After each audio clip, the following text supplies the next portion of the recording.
मेरे गुरुदेव की महिमा बड़ी अद्भुत निराली है।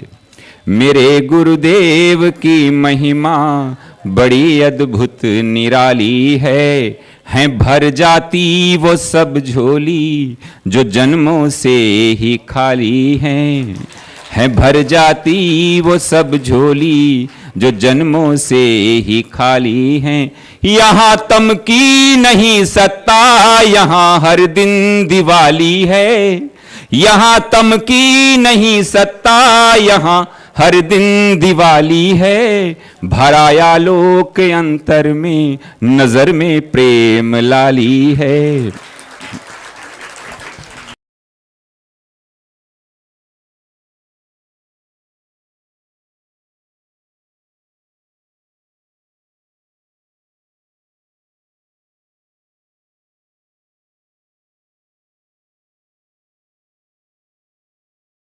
भोले सच्चिदानंद भगवान की जय।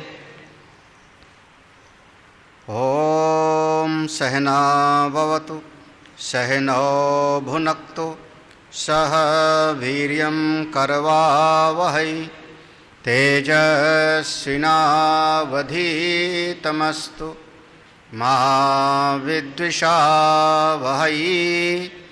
ओम शांति शांति शांति। अखंडमंडलाकारं व्याप्तं येन चराचरं तत्पदं दर्शितं येन तस्मै श्री गुरवे नमः। अज्ञानतिमिरान्धस्य ज्ञानाञ्जनशलाकया चक्षुरुन्मीलितं येन तस्मै श्रीगुरवे नमः। गुरोर्ब्रह्मा गुरोर्विष्णु गुरोर्देवो महेश्वरः गुरोर्साक्षात् परं ब्रह्म तस्मै श्री गुरवे नमः। त्वमेव माता च पिता त्वमेव बन्धुश्च सखा त्वमेव विद्या द्रविणं त्वमेव सर्वं मम देवदेवो। परम श्रद्धेय तत्वनिष्ठ भगवत भक्त सभी संतजन को वंदन। आत्मस्वरूप सभी श्रोता बंधु, हम लोगों का विषय है पंचदशी का अद्वैतानंद प्रकरण, जिसमें हम लोगों ने सवेरे तक 48 श्लोक तक हमने पढ़ा था और 49वें श्लोक से जो है आगे का विषय था। मुख्य विषय अब यहाँ पर प्रारंभ किया। ब्रह्म ज्ञान से क्या होगा, ब्रह्म विद्या से होगा क्या। अगर ये सारा जगत झूठा है, झूठे सत्य जाहि बिनु जाने, पूरा जगत झूठा है, तो जैसे प्रकाश के आने पे अंधकार गायब हो जाता है, तो वैसे ही ब्रह्म ज्ञान की प्राप्ति के समकाल ही उसी समय पर संसार को गायब हो जाना चाहिए। क्योंकि बार बार हमको ये समझाया गया कि जगत तो स्वप्न के जैसे है, और जैसे स्वप्न के जैसे है तो जैसे हम जग जाते हैं, सपना पूरा का पूरा गायब हो जाता है। तो जैसे ब्रह्म ज्ञान प्राप्त हो, ज्ञान में हम जगें, तो सारा का सारा सपने के जैसा संसार पूरा टूट जाना चाहिए, सब का सब गायब हो जाना चाहिए। तो कहते हैं ये किसी एक चीज में तो ऐसा लगता है, लेकिन इस जगत के विषय में ऐसी बात नहीं है। हमारे पास हम 3 शब्द प्रयोग करते हैं, 3 शब्द प्रयोग करते हैं। एक शब्द हम प्रयोग करते हैं संसार। भगवान भाष्यकार ने कहा संसारः स्वप्न तुल्यो ही राग द्वेषादि संकुलः स्वकाले सत्यवत भाति प्रबोधे सत असत भवेत्। तो एक शब्द हम प्रयोग करते हैं संसार, दूसरा शब्द हम प्रयोग करते हैं जगत। दोनों का अर्थ थोड़ा सा अलग करके देखना चाहिए। भगवान ने या कह दो उस माया शक्ति ने, माया के स्वामी ने, माया उपहित चेतन ने यह 5 महाभूत की सृष्टि बनाई। तस्माद् वा एतस्माद् आत्मनः आकाश संभूतः। उस परम शक्ति से आकाश, वायु, अग्नि, जल, पृथ्वी, ये 5 महाभूत बने। ये 5 महाभूतों से फिर ग्रह उपग्रह बने, लोक परलोक बना, जीव बने। इन्हीं 5 महाभूतों से हमारे यहाँ वनस्पतियां बनी, वृक्ष बने। सब का सब ये 5 भूतों से बना हुआ जगत है। तो जो ईश्वर की बनाई सृष्टि है, प्रभु की बनाई सृष्टि है, उसको हम जगत कहते हैं। ईश्वरी सृष्टि को हम जगत कहते हैं। उसको हम देख सकते हैं, छू सकते हैं। पेड़ है, हमको आंखों से दिखाई पड़ता है। गाय भैंस है, हमको नजर से दिखाई पड़ते हैं, हमको दिखते हैं, हम छू सकते हैं, उनसे प्रेम कर सकते हैं। जो ये व्यवहारिक सत्ता में हमको दिखाई पड़ता है उसको हम कहते हैं जगत। ईश्वरी सृष्टि का नाम है जगत। हाँ, 3 अक्षर है ना, जा, गा और ता। जायते, जा माने जायते, गच्छति, तिष्ठति इव। जिसका जन्म होता है, जो पैदा हुआ और धीरे धीरे एक दिन वो विनाश में चला जाता है, लय में चला जाता है। बीच में कुछ दिन तक तिष्ठति इव, लगता है कि ज्यों का त्यों है, उसको हम कहते हैं जगत। सीधा सा भाव है, भगवान की बनाई हुई सृष्टि को हम कहते हैं जगत। अब जब यह जगत बना तो इसी जगत में जो हम जीव बन गए, तो ये जीव का भी अपना अहम आते आता है, आगे आया। मैं कोई कम हूं क्या? जब उसने बनाया तो हम भी कुछ बना सकते हैं ना, हम भी कुछ बना सकते हैं। तो यह भीतर से जो जीव है, इसने अब बनाना शुरू किया। ये पेड़ मेरा, छूना मत कोई, इस पेड़ का फल मेरा है। हमने लगाया था 10 साल पहले। किसने लगाया था? मैंने लगाया था जी, अमुक जगह से खरीद कर पेड़ लाए थे। हाँ, ये पेड़ बहुत सुंदर है। इस पेड़ की शाखाएं खराब जा रही, इनको छांटो। तो मेरापन आया, सुंदर कुरूप का भाव आया, अच्छे बुरे का भाव आया। ये जो भीतर आपके मन के भीतर जितनी बातें आ गई, उसका नाम है जीव सृष्टि। अब इसको आप दिखा नहीं सकते हो। आप दिखाओ मेरा भाव कहां है? पेड़ दिखा सकते हो, वृक्ष दिखा सकते हो, घर बनाया तो घर को आप दिखा सकते हो, उसमें ईंट पत्थर सब ईश्वरी सृष्टि से लगा है। लेकिन जब आपने कहा मेरा घर, तो मेरापन दिखाओ। आप कहां है मेरापन? मेरा दिखाओ मुझको। और जिस घर को आप कहते हो मेरा, उसी घर को 10 और लोग हैं जो कहते हैं मेरा। हमारी बेटी कहती है, बेटा कहते हैं, हमारा भाई कहता है, हमारे जो है उस घर के अंदर छिपकली चींटी रहती होंगी, वो कहती होंगी।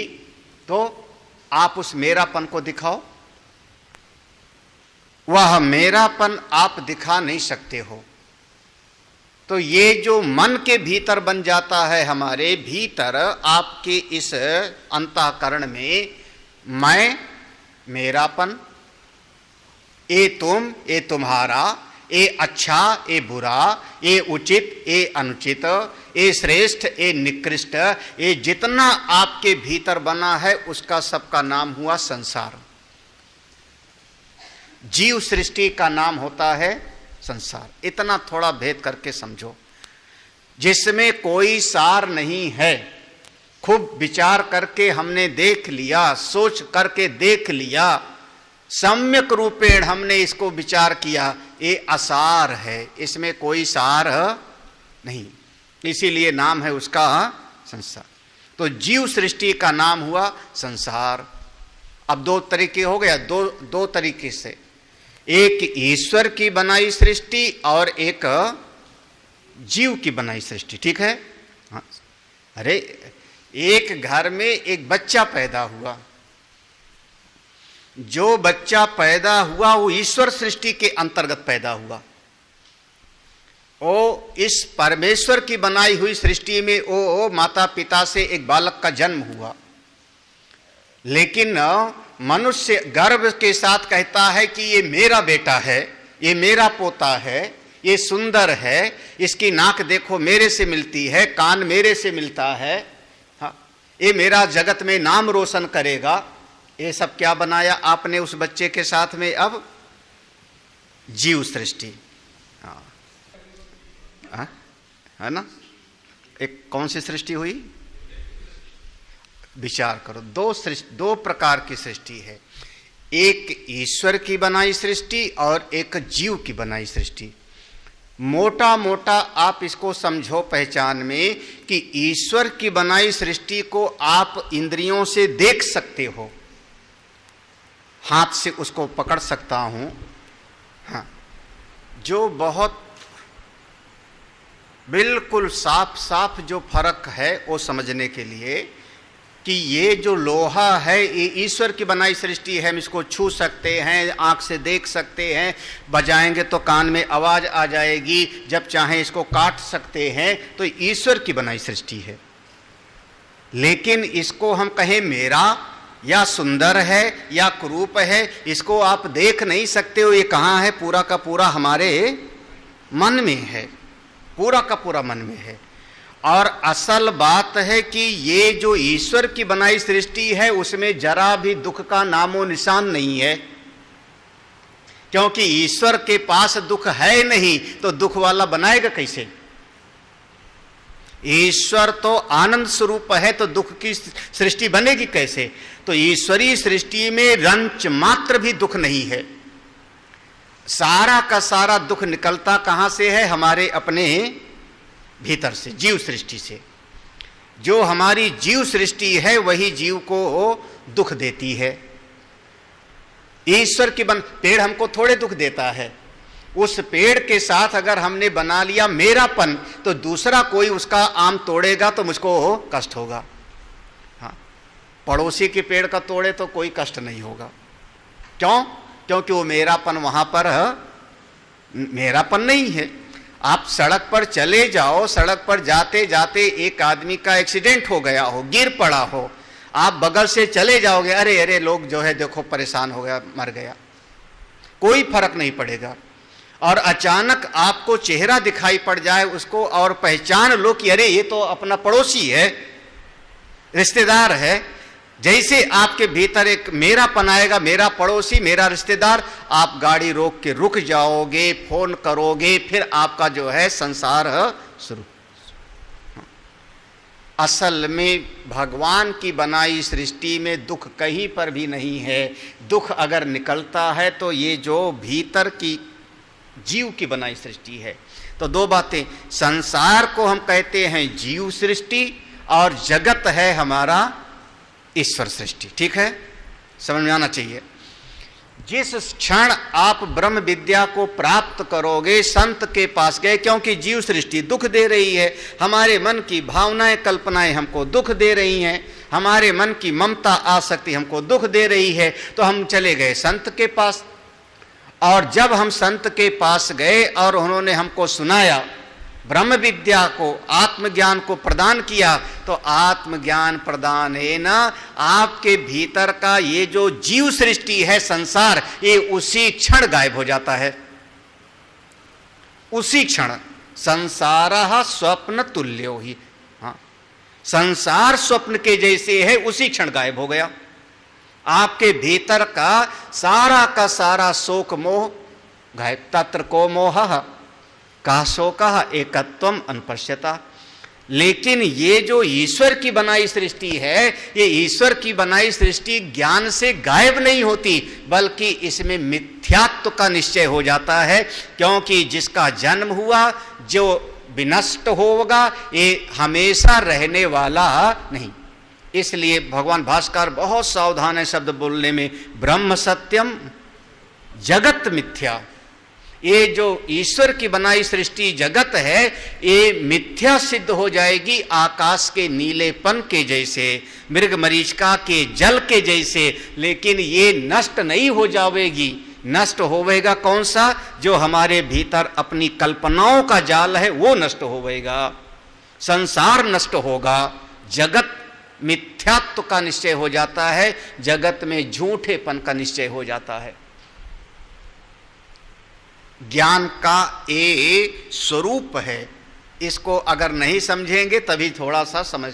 यहां जो प्रश्न किया था कि ज्ञान के साथ ही सारा जगत गायब होना चाहिए, तो कहा नहीं, ज्ञान के साथ ही आपके मन का शोक मोह दूर हो जाएगा, आपके भीतर की सारी गति अवगति दूर हो जाएगी, लेकिन जगत का मिथ्यात्व निश्चय होगा। जगत झूठा हो गया और आप संसार जगत दोनों से ध्यान हट करके अपने ब्रह्म स्वरूप में आप चले गए। हाँ, हम लोग श्लोक पढ़ते हैं, कौन सा था? हाँ, 49वां नंबर। परिणामे पूर्व रूपम त्यजे तत् क्षीर रूपवत् मृत्सुवर्णे निवर्तेते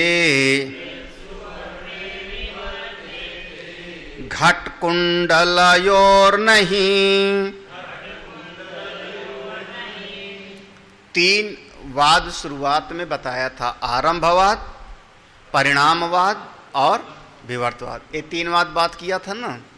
तो अगर सीधा सा समझो तो जगत प्रकृति का परिणाम है, जगत प्रकृति का परिणाम है, सीधा सीधा कह रहे हैं।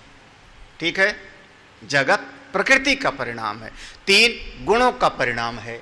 हाँ, संसार जो आपके मन में है, पूरा का पूरा विवर्त है, उसकी कहीं पर भी सत्ता नहीं है, वो सब का सब विवर्त है, पूरा का पूरा। और असल में जब बोध होता है, जब उसको अनुभव होता है, तो लगता है कि संसार तो गायब हो गया, दिखता नहीं, और जगत दिखाई पड़ते हुए भी अब इसकी सत्ता नहीं, बाधित हो गया। जगत दिखाई पड़ते हुए भी बाधित हो गया, हाँ, गायब हो गया। कब? विवर्तवाद में। तो एक जो परिणामवाद है, तीन वाद ना, आरंभवाद, परिणामवाद, विवर्त। तो जो परिणामवाद है, वो परिणाम कैसे है? कह रहे हैं परिणामे पूर्व रूपम त्यजित। परिणाम हम उसको कह रहे हैं, पहले समझ लो परिणाम हम किसको कह रहे हैं। हाँ, परिणाम हम उसको कह रहे हैं जो अपने पूर्व रूप को, पहले की अवस्था को त्याग करके नए रूप में दिखाई पड़ता है, उसको हम कहते हैं परिणाम। परिणामे पूर्व रूपम त्यजित। परिणामवाद हम उसको कहते हैं जो पूर्व अवस्था का त्याग करके एक नवीन अवस्था में दिखाई पड़ता है, उसको हम कहते हैं परिणाम। हाँ, जैसे कैसे कहा? क्षीर रूपवत। यहां पर देखो तीन दृष्टांत दिया है। क्षीर रूपवत, जैसे क्षीर माने दूध, हाँ, दूध है, जब उसका परिणाम हुआ तो पूरा का पूरा परिणाम होकर के उस दूध का दही बन गया। अब जब एक बार दही बन गया तो दोबारा वो फिर दूध नहीं बन सकता। आप लाख चाहो कि दोबारा दूध बन जावे तो दूध नहीं बनेगा। तो जैसे दूध का परिणाम दही हो गया, इसको हम कहते हैं यह जो परिणाम हुआ ये पूरी तरह से पूर्व रूप को त्याग करके नए रूप में दिखाई पड़ने लगा। ये हो गया हमारा पूरी तरह से परिणाम हो गया। हम इसको कहेंगे प्रकृति परिणामवाद। ये है सारी प्रकृति ही इस रूप में परिणत होकर के दिखाई पड़ रही है। वही तीन गुण पांचों महाभूत ही पूर्व रूप से इस नए रूप में हमको दिखाई पड़ रहे हैं। ये हो गया प्रकृति परिणामवाद का दृष्टांत। परिणामवाद कौन सा, किसमें परिणाम हो रहा है? प्रकृति में। तो प्रकृति परिणाम क्षीर रूपवत। दूसरा देखो दृष्टांत दिया, हाँ, मृत सुवर्णे निवर्तेते घट कुंडलयोर नहीं। देखो मृत को घट के साथ लाना। मृत घट, जैसे मिट्टी से बना घट, मिट्टी से घड़ा बना। जो मिट्टी से घड़ा बना तो पहले वाले परिणाम में और इस परिणाम में एक फर्क हो गया। ठीक है, पहले वाले परिणाम में इस परिणाम में फर्क है। हाँ, क्या फर्क है कि ये मिट्टी से जो घड़ा बना, परिणाम तो हुआ, हमने इतना मिट्टी का लोंदा बनाया था, उसको खूब मिट्टी पानी वगैरह से गूंद करके इतना बड़ा बनाया चाक पर, और उसको जब बना के घड़ा बना दिया तो जो इतना मिट्टी का लोंदा दिख रहा था वो अब घड़ा बन के तैयार हो गया। तो परिणाम तो हुआ, लेकिन हम जब चाहें तो उस घड़े को तोड़ करके पुनः मिट्टी में एक कर सकते हैं। हाँ, दही का दूध नहीं बना सकते हो, लेकिन अब ये कौन सा हो गया, इसको नाम देते हैं अविकृत परिणामवाद। अविकृत परिणामवाद, परिणाम तो हुआ लेकिन उसमें विकार नहीं हुआ। परिणाम हुआ लेकिन उसमें विकार नहीं हुआ। वो मिट्टी जैसी की तैसी है, घड़े के रूप में दिखाई पड़ने लगा। हमने एक डंडा मारा, चूरा चूरा कर दिया, मिट्टी फिर से बन गई। दूसरा शब्द है सुवर्णे कुंडलयो, सोने का आपने बनाया कुंडल। इसमें एक चीज और है, अब इस दृष्टांत में समझना। इस दृष्टांत पे तीसरा दृष्टांत दिया, जैसे स्वर्ण से हमने बनाया आभूषण। हाँ, तीसरा देखो, तीन दृष्टांत दिया है परिणामवाद के लिए। एक दूध का दही बना, दूसरा दिया मिट्टी से घड़ा बना, तीसरा दृष्टांत दिया स्वर्ण से आभूषण बना। हाँ? स्वर्ण से जब आभूषण बनता है तो एक इसमें विशेष बात है कि जो बिल्कुल शुद्ध सोना होता है उसका आभूषण नहीं बन सकता। जो बिल्कुल शुद्ध स्वर्ण है, 24 कैरेट का 100% शुद्ध सोना है, वो इतना नरम होगा कि उसका आभूषण नहीं बनेगा। तो अगर उसका आपको गहना बनाना है, आभूषण बनाना है, तो जो सुनार होता है उसमें कुछ मात्रा में तांबा मिलाता है। सोना भी गलाया, तांबा भी गलाया, और सोना और तांबा गला करके उस सोने में कुछ मात्रा में तांबा मिलाएगा। अब जितनी मात्रा में तांबा मिला देगा उसी के हिसाब से उस सोने की शुद्धता का नाप हो जाएगा, इसमें कितना तांबा मिला है। हाँ, तो ये सब होता है। तो अब एक हॉलमार्क जिसको कहा, उसके लिए एक शब्द आता है 916। सुना है कि नहीं है किसी ने? हाँ, हॉलमार्क 916 का होता है, 91.6। यही तो है, और क्या 916 क्या हुआ? जब उस पर मुहर लगाता है तो पॉइंट नहीं लिखा रहता है। 916 माने 91.6, यानी उसमें 8% तांबा मिला दिया है। 8% तांबा है, इसका मतलब हुआ उसको नाम दिया 22 कैरेट का कि 23 कैरेट का। देखो है ना, वो 22 कैरेट का हो गया, 20 कैरेट का हो गया, 18 कैरेट का हो गया। 18 कैरेट माने सीधे सीधे 1/4 तांबा है, 1/4, 75%, 1/4 तांबा है उसमें। हाँ, हाँ, वो तांबे के कारण उसमें जो है वो मजबूती आती है। नहीं तो अगर आप चेन बनाओ तो शुद्ध सोने का बनेगी नहीं, और ऐसे खींच लोगे तो टूट जाएगा खींचने से। वो तांबे के कारण उसमें मजबूती आती है। तो जो शुद्ध स्वर्ण है उसका आभूषण नहीं बनेगा, उसमें कुछ मात्रा में आप बाहर से मिलाओगे तब उसका आभूषण बनता है, मिट्टी में ऐसा नहीं है। आप ध्यान से समझना। उसी प्रकार से यह जो प्रकृति है सृष्टि, ये पूरी की पूरी सृष्टि अपने आप नहीं बन जाती, बल्कि थोड़ी सी समष्टि वासना, जीव की वासना इसमें मिलती है तब सृष्टि बनती है। हाँ। अगर हमने क्यों घर बनाया ऐसे, हमारे मन में ऐसी वासना थी। उसने सृष्टि को क्यों बनाया, बोले उसके मन में कामना आई कि एकाकी ना रमते, अकेलेपन में अच्छा नहीं लगा, एको हम बहुश्यामा, मैं अकेला हूं बहुत रूप में बन जाऊं। हाँ, तो उसके मन में एक कामना आई। तो बिना कामना के, बिना वासना के सृष्टि बन ही नहीं सकती। आप वो चाहे सात्विक वासना हो, राजसिक हो, तामसिक हो, आपके मन में वो वासना कोई हमेशा खराब नहीं होता। आपके मन में सात्विक वासना है कि मैं सत्संग सुनने जाऊं, तो आप सत्संग में आए हो। आपके मन में सात्विक वासना है कि मैं सवेरे गीता पढ़ूं, पूजा करूं, ये भी मन की जो भावना है, आप इसको कामना कह लो, इच्छा कह लो, वासना कह लो, ये सात्विक कामना है। फिर आपके चित्त में एक दूसरी वासना पैदा हुई कि मैं जाके बद्रीनाथ का दर्शन करके आऊं, मैं जाकर के अमुक जगह पर परिक्रमा करके आऊं। क्योंकि जब जाने का प्रयास करोगे तो परिश्रम करना पड़ेगा, चलना पड़ेगा, और राजसिक कामना हो जाएगी, बिना उसके संभव नहीं होगा। तो ये जो सृष्टि में जो मूल प्रकृति है उसमें अगर वासना ना होती तो ये जगत की उत्पत्ति ना होती।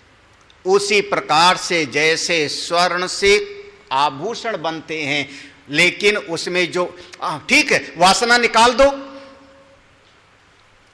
वासना निकाल दो, अच्छा तांबा निकाल दो, सुनार के यहां ले जाओ, गला देता है, तांबा निकाल दिया और शुद्ध सोना बिल्कुल खरा, शुद्ध सोना। इसी को समझ लो, हनुमान जी का काम यही है। हाँ, हनुमान जी का काम क्या है? उलटी पुलटी करी। अच्छा, लंका थी कैसे? सोने की थी, तो लंका सोने की ना। उल्टा पुल्टा कैसे होगा? क्या घर को पलटा होगा जैसे आप रोटी उलटते पलटते हो? कभी विचार करो, जैसे रोटी पलटते हो, जैसे सब्जी को चम्मच से आप चलाते हो, कैसे उल्टा पलटा होगा? आप सुनार की दुकान पर बैठो तो आपको समझ में आ जाएगा। जब वो गलाता है तो विशेष स्पेशल उसका पात्र होता है और उसमें उससे ऐसे चलाता है। तो वो जो सोने की लंका है, जो स्वर्ण लंका है, उसमें से जब जलाया जाएगा तो उसमें से वासना रूपी तांबा बाहर। यही तो काम है, और का यही तो काम है। एक तीन दृष्टांत दिया है, तीन दृष्टांत दिया है, दूध दही का, मिट्टी और घट का, और स्वर्ण और आभूषण। ये तीनों दृष्टांत जो है परिणामवाद के दृष्टांत हैं।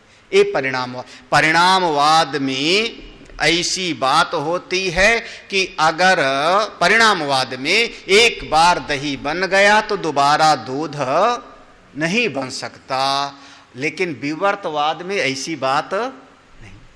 परिणामवाद की बजाय हम विवर्तवादी हैं, परिणामवाद वाले सांख्यवादी हैं, वो दूसरे मत वाले हैं। अगला श्लोक पढ़ते हैं। ये प्रश्न है, अगला है प्रश्न है। घटे भग्ने न मृद भावः कपालानाम वीक्षणात् मैवं चूर्णेस्ति मृद्रूपम् स्वर्णरूपं त्वत् अतिस्फुटम् क्षीरादो परिणामोऽस्तु पुनस्तद्भाव वर्जनात् एतावता मृदादीनाम् दृष्टान्तत्वं न हीयते। देखो ये प्रश्न क्या कहा, बहुत साधारण सा प्रश्न है, बिल्कुल जिसको कहते हैं बच्चों वाली बात। हाँ, घटे भगने न मृत भाव। अरे भैया आपने कहा मिट्टी से घड़ा बना, हमने मान लिया, घड़े को तोड़ दिया, जब घड़े को तोड़ दिया तो मिट्टी भी कहां बची, कहां मिट्टी बची, न मृत भावा, मिट्टी भी नहीं बची। पूछा क्यों?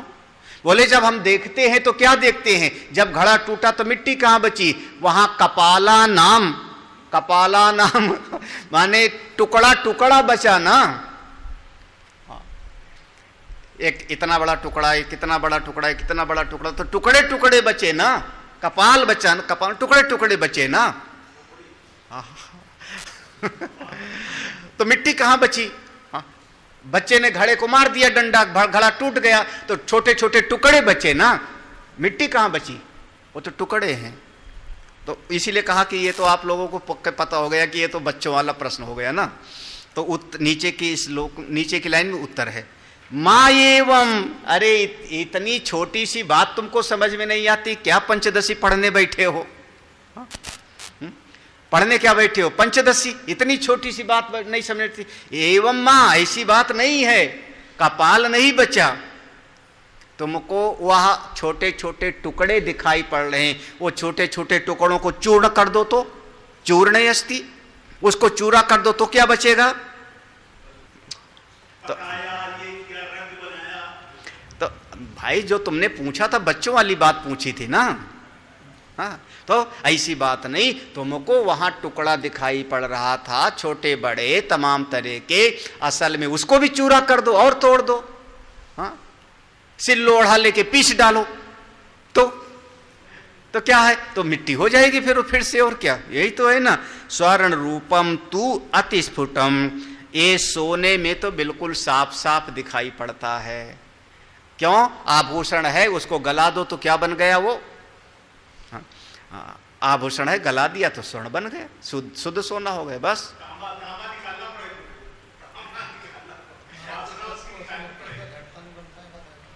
उसी काल में नहीं बन पाएगा। उसी मिट्टी को देखो, चूंकि उस मिट्टी को हमने पका दिया था आवे में, जब पका दिया था तो मजबूत हो गया था। उसी मिट्टी को हम थोड़ा पानी में मिला के डाल रख दें, 6 महीना में 10-15 दिन में पुनः उससे घड़ा बन जाएगा, लेकिन तत्काल नहीं बनेगा क्योंकि उस समय पर पका हुआ है। हाँ, तो उसको थोड़ा सा उसके जो गुण तत्व होंगे वो डिजॉल्व होने में टाइम लगेगा। जब आप उतनी आग में उसको पकाया है, उतनी तो जितनी मात्रा में गर्मी दे के आपने पकाया है, उतनी मात्रा में उसको ठंडा करोगे तो उसी रूप में आ जाएगा। जरा सी बात है, समझ में आ गया ना। अगला देखो, क्षीर आदौ परिणामो अस्तु। देखो क्षीर आदौ, दूध आदि में तो तमाम दिखाई पड़ता है, सब जगह दिखाई पड़ता है। दूध है, कोई और चीज है, कोई और चीज है, तमाम चीज है। परिणामो अस्तु, उसमें देखो बार बार जो है उसका परिणाम हो जाता है। परिणाम माने बदल जाता है। आप चावल पका दो, फिर से वैसे चावल बनाओ। आदि माने दूध, क्षीर आदो, दूध आदो माने चावल पका दिया, अब फिर से वैसे चावल बनाओ पहले जैसा। दाल पका दिया, फिर से दाल वैसे बनाओ। गेहूं को आपने पीस दिया, फिर से कहो गेहूं वैसे बन जावे, ऐसा होएगा क्या? हाँ, गेहूं से रोटी बनी, आप फिर से उसी गेहूं को जो रोटी बनी है उसी को, ये क्या हुआ? परिणाम। तमाम दृष्टांत हैं, एक दो नहीं दृष्टांत हैं, अनेकानेक दृष्टांत है। आप लोग अपने दृष्टांत को ढूंढ लेना चाहिए अपने दिनचर्या के व्यवहार में। हाँ, अब देखो हम रसोई में घुस गए तो दृष्टांत मिल गए ना, चावल दाल रोटी, यही है ना, मिल गया ना। अब आप गेहूं से बना, ये हमने माना गेहूं से बना, गेहूं का परिणाम है, तो शास्त्र में दृष्टांत बार बार दिया गया दूध का दही। अब हम कह रहे हैं गेहूं से जो रोटी बन गई, गेहूं से पूड़ी बन गई, अब उस पूड़ी को फिर से गेहूं बनाओ तो नहीं बनेगा। तो आप बार बार एक ही दृष्टांत को मत पकड़ के बैठ जाओ कि महाराज जी ने तो केवल दूध दही दूध दही दूध दही, रस्सी सांप अपने जीवन में ले आओ, दृष्टांत को अपने जीवन में समझा लो। क्षीर आदौ परिणामो अस्तु पुनः तद्भाव वर्जनात्, फिर से वो चीज प्राप्त नहीं होगी। परिणामवाद में एक चीज है, परिणामवाद में कि अगर कारण से कार्य पैदा हो गया तो दोबारा उस कारण अवस्था को वो चीज प्राप्त नहीं। लेकिन एतावता मृदा आदि नाम, मिट्टी आदि में ये बात नहीं पक्का होता। दृष्टांतत्वम न हीयते, यहां दृष्टांत की हानि नहीं। दूध दही में तो दृष्टांत की हानि हो जाएगी, लेकिन इस दृष्टांत में किसमें कि मिट्टी और घड़े में, स्वर्ण और कुंडल में, इसमें दृष्टांत की हानि नहीं होगी। ये बिल्कुल सही दृष्टांत है जगत का। ये सृष्टि बिल्कुल वो 5 महाभूत से 3 गुण से उस ईश्वर से सृष्टि बनती है, रहती है और फिर उसी में जाकर के मिल जाती। इसमें कोई दृष्टांत की हानि नहीं। अगला श्लोक देखते हैं। हाँ, आरंभवादिना कार्ये मृदो द्वैगुण्यमापतेत्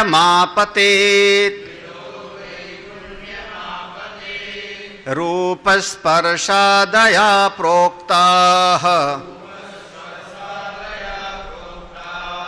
कार्यकारणयो पृथक्। ये थोड़ा सा न्याय और वैशेषिक दर्शन आ गया इसमें। अब चूंकि न्याय और वैशेषिक दर्शन की बात आ गई आरंभवाद की, तो थोड़ा सूक्ष्म चिंतन हो गया है, सूक्ष्म बातें हैं और समझ में आएगा कि नहीं समझ में आएगा मैं बोल देता हूँ। जो लोग दोनों समय सत्संग सुन रहे हो, देखो आरंभवादिना, आरंभवादियों की दृष्टि में, आरंभवादियों की दृष्टि में जो कार्य है, थोड़ा सा उस घड़े को ले आना बीच में, घट रूपी जो कार्य है वह कार्य मृदा, मृदा माने उसका कारण है मिट्टी, तो घट रूपी कार्य और मिट्टी रूपी कारण दोनों मिल करके उसमें 2 गुणा हो गया है। 2 गुण उसमें आगे समा गए हैं। द्वैगुण्यम आपतेत, आपतेत माने उसमें 2 गुण आकर के समा गए हैं आरंभवादियों की दृष्टि में। अभी दर्शन है इसलिए मैंने कह दिया। क्या क्या हुआ? रूप स्पर्शादयो प्रोक्ता कार्य कारणयो पृथक। कारण का गुण अलग था, कार्य का गुण अलग है। हाँ, कारण का गुण अलग, देखो कारण का रूप अलग, कार्य का रूप अलग, कारण का जो स्वाद अलग और कार्य का स्वाद अलग। ठीक है ना, समझ में आना चाहिए। जैसे मिट्टी है, समझना, मिट्टी है तो मिट्टी लोंदे के रूप में है ना। हाँ, जब घड़ा बनाया आपने तो उसका रूप अलग है मिट्टी का, क्योंकि वो लोंदा के जैसे रखा हुआ है, उसका रूप अलग है और उसको चखो तो स्वाद भी अलग है उसका कुछ। हाँ, उसको बजाओगे तो उसकी आवाज में भी अलग आएगी क्योंकि वो ठोस है। और उसी से जब आपने घड़ा बनाया तो घड़ा जब बनाया तो उसका रूप बदल गया कि नहीं? हाँ, रूप बदल गया, उसका बड़ा सा हो गया, उसका मोटा पेट हो गया, ऐसे कहा ना, उसका उधर फैला हुआ हो गया मोटा पेट, तो उसका रूप बदल गया। तो मिट्टी का रूप अलग, घड़े का रूप अलग। आप बजाओ भी तो मिट्टी का, जो मिट्टी का लोंदा था उसकी आवाज ठोस के जैसे अलग आएगी और घड़े की आवाज बिल्कुल अलग आएगी। तो दोनों में चूंकि उसका रूप और शब्द आदि अलग, इसका रूप शब्द आदि अलग, तो जब घड़ा बना तो इसमें 2 गुण आ गया, जब कार्य रूप में सृष्टि बनी तो इसमें कारण का गुण भी आ गया और उसका अपना भी गुण उसमें है। नहीं क्लियर हो रहा? अभी तत्वबोध में पढ़ाया था, याद है? तत्वबोध में पढ़ा था, आत्मबोध में, तत्वबोध में क्या पढ़ा था कि सबसे पहले आकाश बना, ठीक है? आकाश का गुण था शब्द, आकाश से बनी वायु, वायु में फिर अब 2 गुण आया कि नहीं? ये पढ़ा था ना, कैसे आ गया 2 गुण? वायु कार्य है और आकाश कारण है। चूंकि पढ़ा हुआ है इसलिए वहां से लिंक करो, मैं कह रहा हूं थोड़ा सा गंभीर है। वायु कार्य है तो वायु का एक अपना गुण हो गया स्पर्श, और आकाश का गुण शब्द, वो भी उसमें आया ना, क्योंकि कारण का गुण कार्य में आएगा तो उसमें 2 हो गया कि नहीं? जुड़ गए ना, कार्य में अपना भी और साथ में कारण वाला भी लेके वो आया। तो इस प्रकार से जो आरंभवादी है ऐसा मानते हैं, यहां पर आरंभवादियों का मत है, वैशेषिक दर्शन का सिद्धांत है, वो ऐसा मानते हैं कि सृष्टि जो कार्य रूप में बनी हुई है इसका अपना भी रूप गुण आदि है और कारण वह जो त्रिगुणात्मिका है उसका भी अपना गुण है, तो इसमें कई गुण आकर के समा गया है, ऐसा वो मानते हैं, जो बात बिल्कुल सही नहीं। क्यों? हाँ, प्रक्रिया, स्वामी जी कह रहे हैं प्रक्रिया में सही लग रहा है, बिल्कुल सही बात है। प्रक्रिया में देखो, अब चूंकि 5 महाभूतों की उत्पत्ति से हमने जो है वहां से दृष्टांत ले लिया, यही ना, दृष्टांत वहां से ले लिया तो बात पक्की हो जा रही है। हाँ?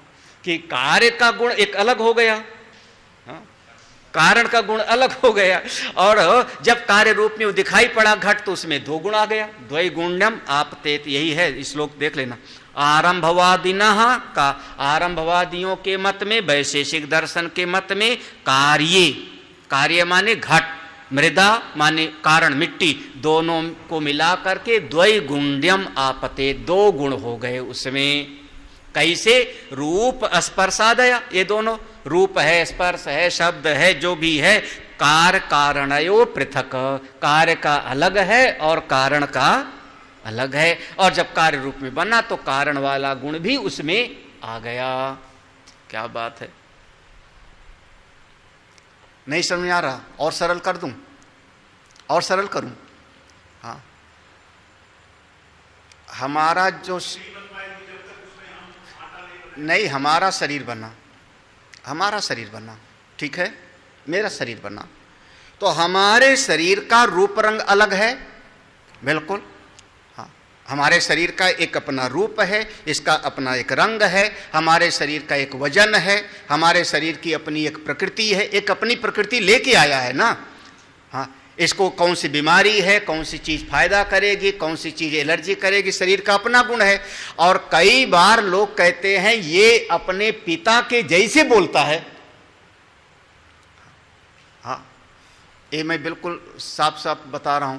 कई बार जैसे किसी लड़की ने हमको फोन किया और कुछ दिन के बाद में उसकी मां ने फोन किया, मैं भ्रम में पड़ जाता हूं, क्योंकि आवाज बिल्कुल सेम है ना। ये अभी अभी की ताजी घटना है, बिल्कुल आवाज सेम। कैसे? उसकी बहन ने फोन किया तो मैं भ्रम में पड़ जाता हूं, उसका नाम लेके बोलता हूं। कहां से आ गया? बोले वो पिता के जो वंशानुगत आ गए, माता पिता के गुण। तो आपके इस शरीर का एक अपना भी हो गया और माता पिता का कुछ गुण भी इसके साथ में आके हुआ कि नहीं हुआ? तो ये जो कार्य रूप में शरीर हुआ, अब इसमें आपका अपना भी आया और परिवार से भी कुछ न कुछ आ गया। अब इससे ज्यादा आसान क्या समझाऊं? समझ जाओ तो बढ़िया। तो जो कार्य रूप जगत है, इस कार्य रूप जगत में ये, अब बिल्कुल सरल कह रहा हूं, अब सीधे आ जाओ। आरंभवादी लोग क्या कहते हैं उनके मत में?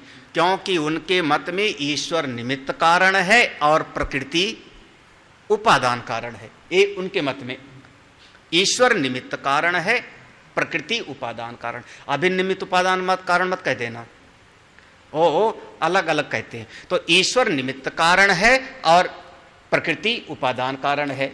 साफ साफ। तो ये जो सृष्टि बनी, इसमें जो ये आकार प्रकार बना, ये प्रकृति का हिस्सा है, और इसमें जो चेतन दिखाई पड़ने लगा वो ईश्वर का हिस्सा है। हाँ, इसमें जो जड़ स्वरूप है, हाथ पांव, ये जो हाथ हमारा हिल रहा है, इतना बड़ा है, इतना ताकत वाला है, ऐसा है, ये जो हाथ दिख रहा है, ये प्रकृति का हिस्सा है, 5 महाभूतों का है। और इसमें जो चेतनता है, शक्ति है, वो किसकी हो गई? ईश्वर की। हाँ, ये इनका विचार है। आप अभी फिर कहोगे इस तो सही लग रहा है ये तो सही लगेगा, है ना? अब हम प्रवचन में क्या बोलोगे? आंख जो आपकी है, इस आंख में जो देखने की शक्ति है भगवान ने दिया, कान में सुनने की शक्ति किसने दिया? भगवान ने। पांव में चलने की शक्ति किसकी है? भगवान की। भगवान की दी हुई शक्ति से काम कर रहे और भगवान को भुला दिया। हे राम, हाँ, ऐसो नमक हरामी, हाँ, जिन तन दियो ताहि बिसरायो, ऐसो नमक हरामी, मौसम कौन कुटिल खल। हाँ, तो आप अब क्या, कौन सा सिद्धांत का प्रतिपादन कर रहे हो अब इस समय पर? हाँ। इसीलिए ये पंचदशी प्रौढ़ ग्रंथ है। हाँ बिल्कुल, ये वैशेषिक दर्शन का सिद्धांत है, आस्तिक दर्शन है। अब इस श्लोक में इतना ही समझ लो, काफी है। इसमें 2 गुण आ गए। अगला श्लोक देखो। अब अगला श्लोक सीधे हम जा रहे हैं छांदोग्य उपनिषद में। हाँ, मृत सुवर्णमयश्चेति दृष्टांत त्रयमारुणिः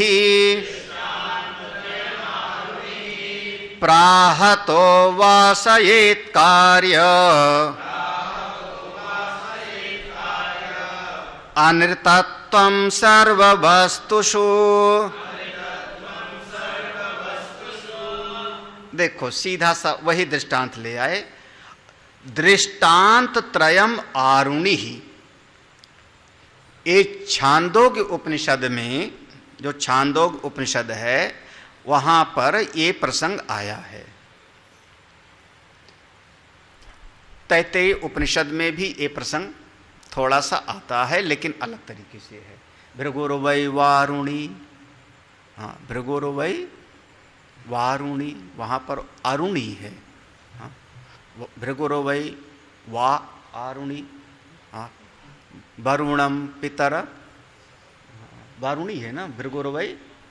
हाँ हाँ हाँ, तो वहां पर जो है, हाँ, तो वहां पर अरुणी कौन है? जो उन्होंने दृष्टांत त्रयम, 3 दृष्टांत दिया उन्होंने। मृत मिट्टी, सुवर्ण सोना, सुवर्णमयश्च, ये 3। मृत सुवर्ण अयस, हाँ, सुवर्णम अयस, 3 शब्द हो गया। अयस मान्य हो गया लोहा, तो 3 हो गया। मृत सुवर्णम अयश्च इति, तो मिट्टी का, स्वर्ण का और लौह का, ये 3 दृष्टांत देकर के आरुणी ने प्राह उपदेश दिया था। उद्दालक ऋषि ने उपदेश दिया था श्वेत केतु को। उद्दालक ऋषि को ही ये आरुणी कहा गया है। तो उद्दालक ऋषि ने उपदेश दिया था, अरुण के पुत्र आरुणी उद्दालक ऋषि ने उपदेश दिया था श्वेत केतु को कि ये 3 दृष्टांत से समझो। मिट्टी से घट बनता है, स्वर्ण से आभूषण बनता है, और लोहे से तमाम तरह के नाम रूप की चीजें बनती हैं। वहां पर निहाई शब्द प्रयोग किया गया। वो जो लोहार की एक ठोकने की चीज होती है, हाँ, निहाई इत्यादि की उत्पत्ति, हम लोग खुरपी दराती इत्यादि आप ले लो, लोहे से बनता है। ये 3 दृष्टांत दे के वहां पर उपनिषद में समझाया क्या था? उपनिषद में क्या समझाया था? कि सोना ही सत्य है, उसका जो नाम रूप बना आभूषण वो सत्य नहीं है। सूत्र वही है, वाचारंभणम विकारो नामधेयम मृत्तिका इत्येव सत्य। मिट्टी ही सत्य है, जो घट रूप में दिखाई पड़ रहा है वह सत्य है नहीं। लौह तत्व ही सत्य है, जो उसका अनेक अनेक खुरपी दराती आदि दिखाई पड़ रहा है वो सत्य नहीं। इसलिए प्राह ऐसा बताया, इसलिए अतो वासयित, ये वासना बनाओ, ये भावना बनाओ। वासयित माने इस भावना को, वासना को पक्का करो। क्या पक्का करो? कार्य अनृतत्वम सर्व वस्तुषु, जितना भी इस जगत में सर्व वस्तु जो कार्य रूप में दिखाई पड़ रहा है, ये सारा जगत कार्य रूप में है, तो ये सब अनृत है, झूठा है। इस भावना को पक्का करो, पक्का करो, बार बार विचार करके। सारा कार्य रूपी जगत कैसा है? मिथ्या, अनृतम। अनृत माने झूठा है, नहीं दिख रहा है, नाम रूप दिख रहा है, काम चलाऊं है। हमको अगर दही रखना होगा तो मिट्टी में नहीं रखेंगे, घड़े में रखेंगे, घड़े में रखेंगे। हम जानते हैं, लेकिन फिर भी हमको पता है कि असल में तो है यहाँ पर केवल एक चीज, मिट्टी। हाँ, अगर वहां गले का आभूषण है तो गले में पहनेंगे, हाथ का आभूषण है तो हाथ में पहनेंगे, जानते हैं इसको, लेकिन फिर भी हमको ये पता है कि मात्र स्वर्ण है, ये सत्य नहीं है। ऐसा भावना दृढ़ करो। हाँ, लेकिन होता नहीं, जल्दी होता नहीं। ज्यादातर लोग सोने पर कम, उसके रूप रंग पर ज्यादा मरते। हाँ, शब्द क्या होगा? पुराने जमाने की डिजाइन है। अब हमको पुराने जमाने वाली डिजाइन नहीं चाहिए, बल्कि कौन सा चाहिए? नए जमाने वाली। हाँ? एक पिक्चर देखी थी पुराने जमाने की, अब हमको वही पुराने जमाने का हम, वहाँ पर उसमें एक जो वहाँ की रानी है, मुखिया है, उसका आदमी घूमने जाता है। जब वो आता है तो फिर वो रोती है, वो कहती क्या करूं मैं, घर में मन नहीं लगता, ऊब जाती हूं, क्या करूं? तो उसका आदमी कहता है जैसे तुम्हारी जेठानियां करती हैं और करती वही तुम करो। तो उसने कहा वो क्या? तो उसने शब्द प्रयोग किया, गहने तुड़वाओ और बनवाओ। गहने तुड़वाओ, गहने बनवाओ। मतलब वो जो पहले वाला गहना रखा है, अब उसी को सुनार को बुलाओ, ये डिजाइन ठीक नहीं है, इसको ऐसा वाला डिजाइन बना दो, ये डिजाइन ठीक नहीं, इसको ऐसा वाला डिजाइन बना दो। अरे महाराज, बिछुआ तक की डिजाइन पुरानी और नहीं होती, और क्या बताऊं। हाँ, अभी अभी ताजा ज्ञान हमको हुआ है। हम तो सोच रहे थे गले के हार का होता होगा अलग, बढ़िया बढ़िया कुछ और का, बिछुआ तक की डिजाइन बोले पुराने जमाने की हो गई। और तो अब जब आप लोग केवल डिजाइन पर मरोगे तो वो मूल चीज आपसे विस्मृत हो जाएगी। असली चीज को आप क्यों किस पे पड़ गए? आज सारा जमाना कपड़ा नहीं चाहिए, क्या चाहिए? उसकी डिजाइन। नए नए खुल गए दुकान, बूटिक, ऐसी ड्रेस सिलाओ, ऐसी ड्रेस बनाओ जो मोहल्ले में किसी के पास ना होवे, मोहल्ले में किसी के पास ना होवे, ऐसी ड्रेस बनाओ। तो क्या हो गया? बूटिक। अब कपड़ा नहीं चाहिए, उसकी डिजाइन, उसका रूप रंग। जब आप उसके नाम रूप पर जो है ध्यान दोगे तो तत्व से वंचित हो जाओगे। तत्व पर दृष्टि लाओ और उसके आकार प्रकार, नाम रूप पर उसको मिथ्यात्व की भावना से पक्का करो। इति बोलिए सच्चिदानंद भगवान की जय। ओम पूर्णमदः पूर्णमिदं पूर्णात् पूर्णमुदच्यते पूर्णस्य पूर्णमादाय पूर्णमेवावशिष्यते। ओम शांति शांति शांति। हरि ओम। श्री गुरुभ्यो नमः। हरि ओम।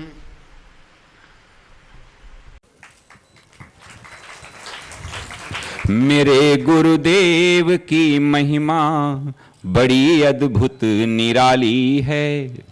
मेरे गुरुदेव की महिमा बड़ी अद्भुत निराली है भर जाती वो सब झोली जो जन्मों से ही खाली है भर जाती वो सब झोली जो जन्मों से ही खाली हैं। यहाँ तम की नहीं सत्ता, यहाँ हर दिन दिवाली है। यहाँ तम की नहीं सत्ता, यहाँ हर दिन दिवाली है, भराया लोक अंतर में, नजर में प्रेम लाली है। फिल्मों की तर्ज पर मैं कुछ लिखता नहीं, गुरुदेव को पसंद भी नहीं है, शास्त्रीय आधार पर लिखाते हैं, लेकिन आज मैं कुछ प्रयास करता हूं। मेरे गुरुवर शिव त्रिपुरारी, जिनकी महिमा भारी, नजर में छा गए हैं के दिल में समा गए हैं। हो मेरे गुरुवर शिव त्रिपुरारी, जिनकी महिमा भारी, नजर में छा गए हैं के दिल में समा गए हैं। ओ मेरे प्यारे गुरुवर, जीवन बना था संग्राम रे। ओ मेरे प्यारे गुरुवर, जीवन बना था संग्राम रे। खिलती हुई सुबह भी लगती थी जैसे कोई शाम रे। भूल गए दुख दर्द बीमारी, मिट गई चिंता सारी, शरण तेरे आ गए हैं, प्रेम रस पा गए हैं। हो मेरे गुरुवर शिव त्रिपुरारी, जिनकी महिमा भारी, नजर में छा गए हैं के दिल में समा गए हैं। आया जो दर पे तेरे, पाया परम की सौगात रे। आया जो दर पे तेरे, पाया परम की सौगात रे। हो गया उजाला मन में, बीती वो काली काली रात रे। जहां भी जाएं तुमको पाएं, नित्य आनंद मनाए, शरण तेरे आ गए हैं, प्रेम रस पा गए हैं। गुरुवर की करुणा कृपा, मिट गए सब दुख द्वंद। धन्य धन्य तुम धन्य हो, मेरे सद्गुरु अभया। परम पूज्य आनंद कंद सद्गुरुदेव भगवान के द्वारा संस्थापित आर्ष विद्या गुरुकुलम का भी एक लघु परिचय आपको प्राप्त हुआ। आइए अब अपने सद्गुरुदेव भगवान की ही अमृतमयी वाणी में आर्ष विद्या गुरुकुलम की एक झलक देखते हैं। पूज्य गुरुदेव की कृपा से और परमपिता भगवान की कृपा से मन के भीतर एक भाव पैदा हुआ कि समस्त जीवों का हित हो, साधना के मार्ग पर सभी लोग अपने आगे बढ़ें। जो जीवन का परम प्रयोजन है, आत्यंतिक सुख की प्राप्ति और पूरी तरह से जीवन में से दुख की निवृत्ति, इसी उद्देश्य को लेकर के यह श्री शौनक आर्ष विद्या प्रन्यास नाम का एक संस्था गठित की गई सन 2002 में, जिसके अंतर्गत ये आश्रम का निर्माण 2002 से शुरू हुआ। साधना के इसमें 3 स्वरूप होते हैं। कर्म के मार्ग में साधना हो, इसके लिए यज्ञशाला का निर्माण किया गया। हमारा मन भगवान के साथ में जुड़े, भाव के साथ में भक्ति करें, इसके लिए दक्षिणामूर्तेश्वर भगवान शिव की स्थापना की गई। और मनुष्य के जीवन में बहुत सारी समस्याएं उसके अज्ञान से आती हैं, भ्रम से आती हैं।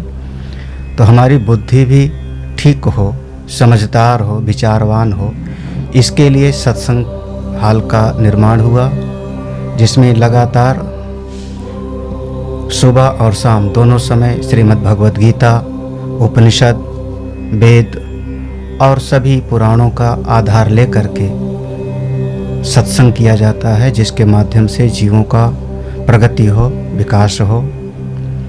आश्रम की विधा में एक गौशाला का भी निर्माण किया गया वर्तमान में, जिसमें लगभग 35 छोटी बड़ी गौवें हैं।